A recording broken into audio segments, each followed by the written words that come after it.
Shalom, Kol Haloyim, Yahweh Ba'Hashem, Yahweh Shai Ba'Hashem, Rachak Wadash.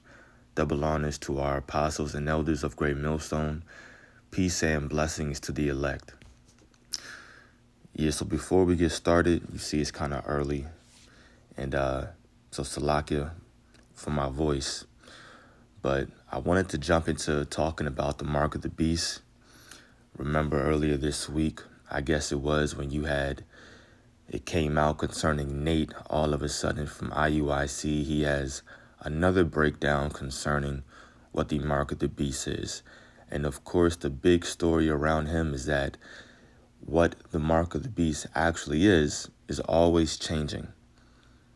At first it was sin, then it's something else, then it's policies and the ways of the white man, and now all of a sudden it's dealing with Nero, and it was already fulfilled. So it changed about 3 times, maybe even more than that.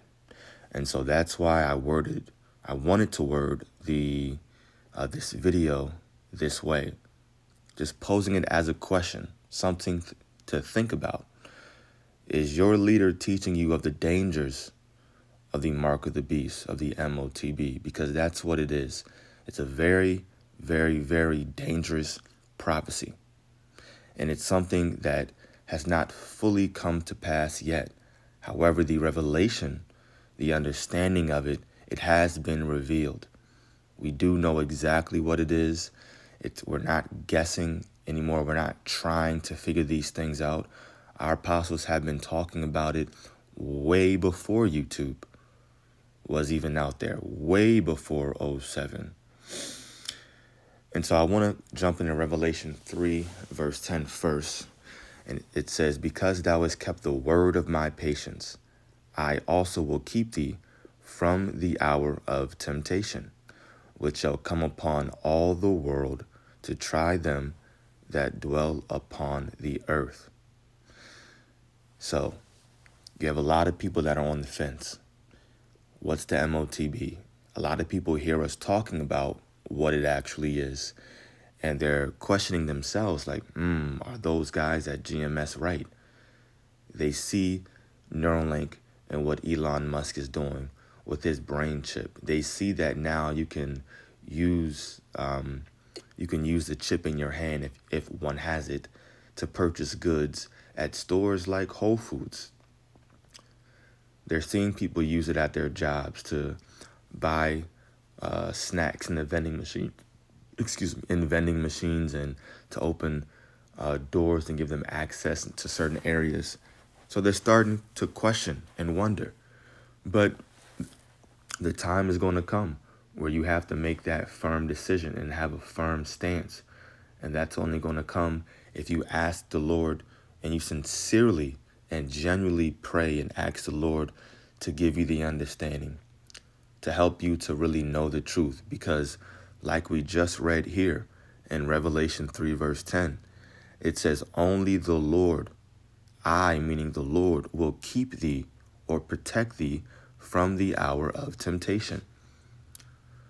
You're not going to be in that day in Jacob's trouble, and then all of a sudden, or whenever it is, the mark of the beast is pushed heavily, damn near mandated, and then you're going to be like, you know what? All right, it is the chip. I knew it was a chip. Like a lot of people do, I knew it. No, those I knew it moments aren't going to work. So all of a sudden it's pushed in the moment. Eureka, you knew it. And then you're going to build up the mental fortitude to resist the chip. No, the Lord has to keep you from, it says, the hour of temptation. And that hour of temptation is when that chip is pushed. And they're going to make it seem as if there's no other choice. There's famine. There's a scarcity of food and water. There's looting and rioting. People are busting up in the homes and the businesses. Of course, the dollar is no longer has its strength. The stock market crashed. People are going to, you know what? I got to take this thing. There's nothing else for me. That's why it's called the hour of temptation. And only the Lord can keep you from it. But you have to have a firm stance on what it is right now. Because knowing what it is and knowing the ramifications of taking it is what's going to make you want to really, really, really repent and really, really, really increase your faith in the Lord, knowing that He's the only one that can prevent you from taking it. It's not going to be of your own mental fortitude because you just had such strong resolve. No, none of us over here in GMS are thinking that way.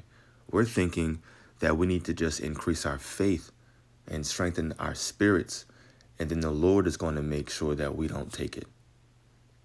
That's it. That's why it's important to know exactly what the MOTB is and the dangers of this prophecy, because it's really a very, very, it's not a thin line, it's a thick line. It's a very thick line between life and death, between not making it and receiving salvation. And I'll show you that right here. We'll skip past the prophecy and we'll go right to chapter 15. Revelation 15 verses 1 and 2 is the point, but I'll start at verse 1. And I saw another sign in heaven, great and marvelous, 7 angels having the 7 last plagues, for in them is filled up the wrath of God. So, of course, you have angels that are being designated and told to perform certain things on the earth. And these are those different plagues that have been happening all the way leading up to right now. And you have a specific angel that's responsible for, of course, famine, for the death of certain individuals in the earth, and even the missiles, World War III happening. So verse 2, it says, and I saw as it were a sea of glass mingled with fire. And this is going to be, of course, the elect when they're actually in those chariots above the firmament.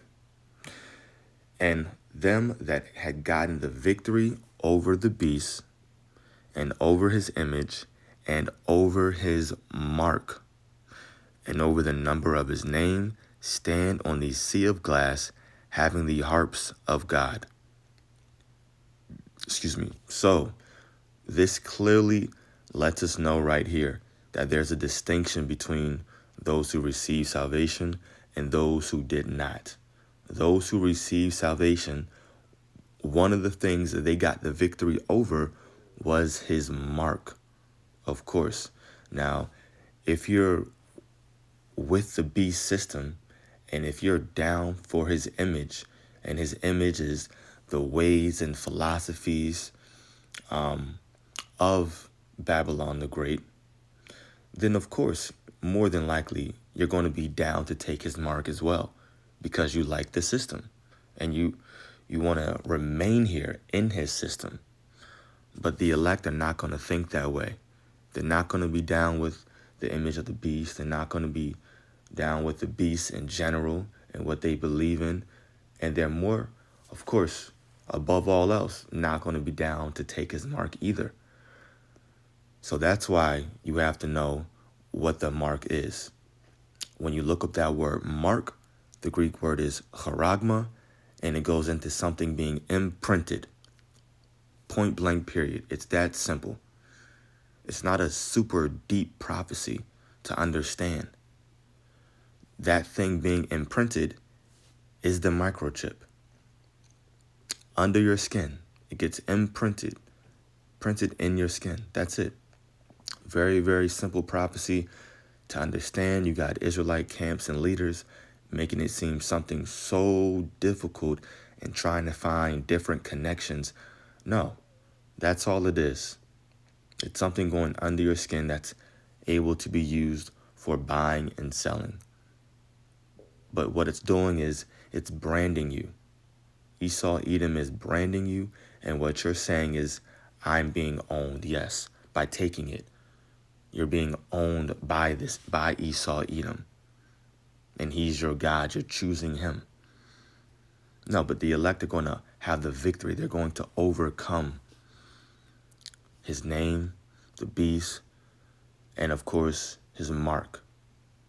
But the Lord has to allow you not to take it, has to prevent you from taking it.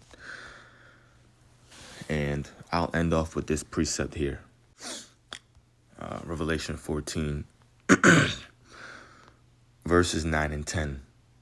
And the third angel followed them, saying with a loud voice, if any man worship the beast and his image, and receive his mark in his forehead or in his hand, the same shall drink of the wine.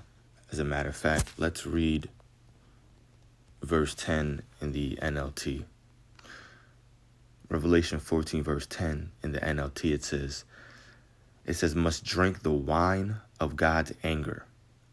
It has been poured full strength into God's cup of wrath, and they will be tormented with fire and burning with sulfur in the presence of the holy angels and the Lamb. So if the MOTB was something that was already fulfilled, how are people going to be tortured with fire when the Lord returns because they took it? No. Even in the NLT, it says anyone who worships the beast and his statue, or who accepts his mark on the forehead or on the hand. So it's something that's going to be revealed in these end days, and it's something that people can actually accept. Of course they can. Some people are going to be forced into taking it. They're going to be coerced into taking it because of the state that the economy is going to be in. So yeah, the mark of the beast is the microchip, or RFID chip. You have different companies out here that are specifically working on it, a chip for the brain, some working on it for a chip in your hand. I believe some actually doing both. You can already buy and sell with it. Revelation 3 verse 10 describes that time as the hour of temptation, when it's going to be heavily pushed because of the state that the world is going to be in, a state of chaos and panic. But only the Lord can actually protect you and keep you from taking it, because it's going to be way different in that day. Our mind, everyone's mind, is going to be changed, and people are going to feel like they have nothing else to put their trust in, like it's their last resort, and people are going to falter. Now, our job is to know exactly what it is, have full resolve in the mark of the beast prophecy, knowing what it is right now, so that we can continue to repent and ask the Lord to protect us and keep us from taking it, right? Knowing that overcoming that mark is a big step towards receiving salvation. And if you don't overcome it, there's no way. You take that chip, and we read right here in Revelation 14 what prophecy says will happen. Utter destruction is coming for anybody who accepts it, who takes it. So that's the point in this video. It was just a thought-provoking question. Is your leader teaching you about the dangers of the MOTB? So call Haloyim Yahweh Ba'ashem Yahushai Ba'ashem Rachakudash. Lord's will, this was edifying to the elect. Double honors to our apostles and elders of Great Millstone. Peace and blessings to the elect. Shalom.